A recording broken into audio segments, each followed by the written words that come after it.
ঘরে পিঁপড়া আসা কিসের আলামত? আমাদের অনেকের ঘরে পিঁপড়া আসে, আবার পিঁপড়া চলেও যায়, কিন্তু যখন পিঁপড়া আসে তখন আমরা একেবারে অসহ্য হয়ে যাই এবং অনেকভাবে পিঁপড়াকে আমরা দুনিয়া থেকে বিদায় করে দিই। অনেকে গরম পানি ঢেলে দিয়ে পিঁপড়াকে মেরে ফেলে, অনেকে বিভিন্ন মেডিসিন দিয়ে পিঁপড়াকে মেরে ফেলে।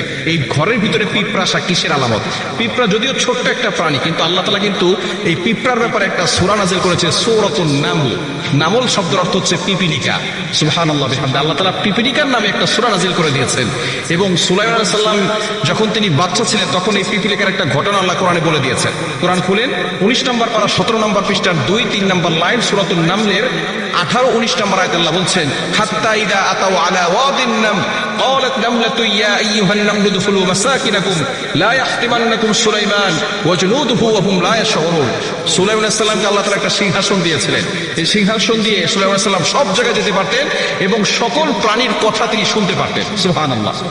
একজন বাচ্চা পৃথিবীতে এমন ছিল যিনি সারা পৃথিবীর সকল প্রাণীদের ভাষাও বুঝতেন এবং সারা পৃথিবী শাসন করেছেন। তিনি ছিলেন হযরত সুলাইমান আলাইহিস সালাম। এই সুলাইমান আলাইহিস সালাম তার এই দলবল নিয়ে সেখান থেকে যাচ্ছিলেন এক রাস্তা দিয়ে। তখন যে পিপীলিকার নেত্রী ছিল তিনি একজন নারী পিপীলিকা ছিল। এই নারী পিপীলিকা তার সকল পিপীলিকা বাহিনীকে বলছিল, ক্বালাত নামলাতু ইয়া আইয়ুহান নামলু দুখুলু মাসাকিনাকুম লা ইয়াহতিমান্নাকুম সুলাইমান ওয়া জুনুদুহু ওয়া হুম লা ইয়াশউরুন। তোমরা তাড়াতাড়ি করে তোমাদের গৃহে চলে যাও। সুলাইমান আলাইহিস সালাম তার দলবল নিয়ে আসতেছে। সুলাইমান আলাইহিস সালাম তার দলবল নিয়ে আসতেছে। তাদের অজান্তেই তাদের পায়ের আঘাতে আমরা কিন্তু পিষ্ট হয়ে যেতে পারি। তাড়াতাড়ি সুলাইমান আলাইহিস সালামের দলবল আসার আগেই তোমরা তাড়াতাড়ি ভিতরে চলে যাও। সুলাইমান আলাইহিস সালাম এই কথা শুনলেন, শোনার পরে আল্লাহর শুকরিয়া আদায় করলেন আর বললেন, আল্লাহ, একজন পিপীলিকা সেও কথা বলছে, নেতৃত্ব দিচ্ছে, একজন পিপীলিকার মাথায় কতটা বুদ্ধি রয়েছে। আল্লাহর শুকরিয়া আদায় করলেন, নিয়ামতের শুকরিয়া আদায় করলেন। হযরত সুলাইমান আলাইহিস সালামের আরো একটি ঘটনা রয়েছে। সুলাইমান আলাইহিস সালাম একবার নদীর পাড়ে বসে আছেন, এমন সময় দেখে দূর থেকে একটা পিপীলিকা তার মুখের ভিতরে একটা গম নিয়ে সামনে হেঁটে হেঁটে যাচ্ছে। নদীর পাড়ে যাওয়ার পরে অনেক সময় ধরে অপেক্ষা করছে, হঠাৎ করে দেখে নদীর কাছে একটা ব্যাঙ এসেছে।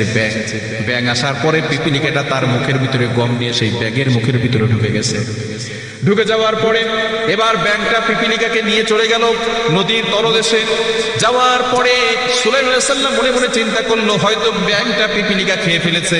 কিন্তু কিছুক্ষণ পরে দেখে সেই ব্যাঙটা আবার উঠে এসেছে। উঠে আসার পরে এবার দেখে সেই ব্যাঙটা তার মুখ থেকে পিপীলিকাকে বের করে দিয়েছে, তার মুখে আর গম নাই।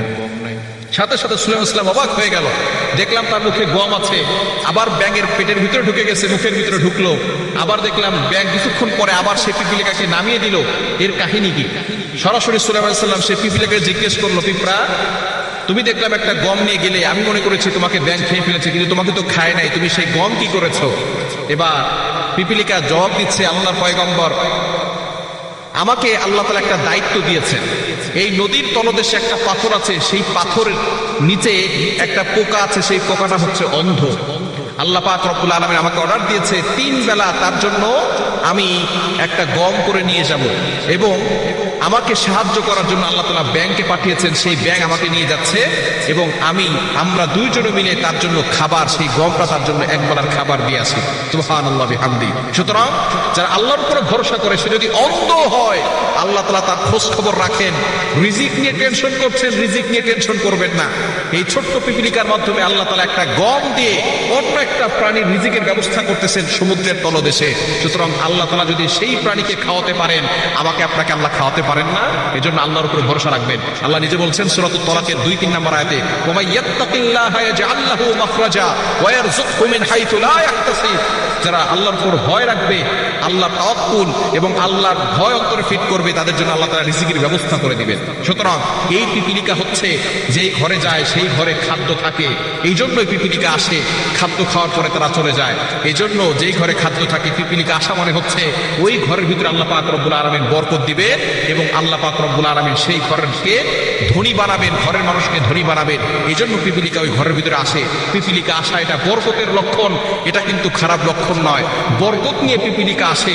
এই পিঁপড়াকে যদি আপনাকে ক্ষতি করে তাহলে আপনি মারতে পারবেন, যদি ক্ষতি না করে তাহলে পিপীলিকাকে আঘাত করবেন না। এটাও আল্লাহর প্রাণী। আল্লাহর কোনো প্রাণীকে ক্ষতি যদি না করে তাহলে আপনি আক্রমণ করবেন না।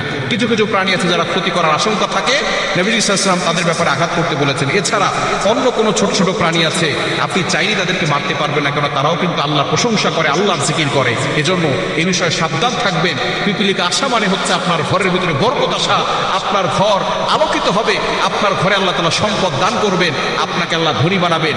এজন্য পিপিলিকা আসলে আপনি হতভম্ব হয়ে যাবেন না, আপনি আল্লাহর শুকরিয়া আদায় করবেন, আল্লাহর কাছে বেশি বেশি করে দোয়া করবেন।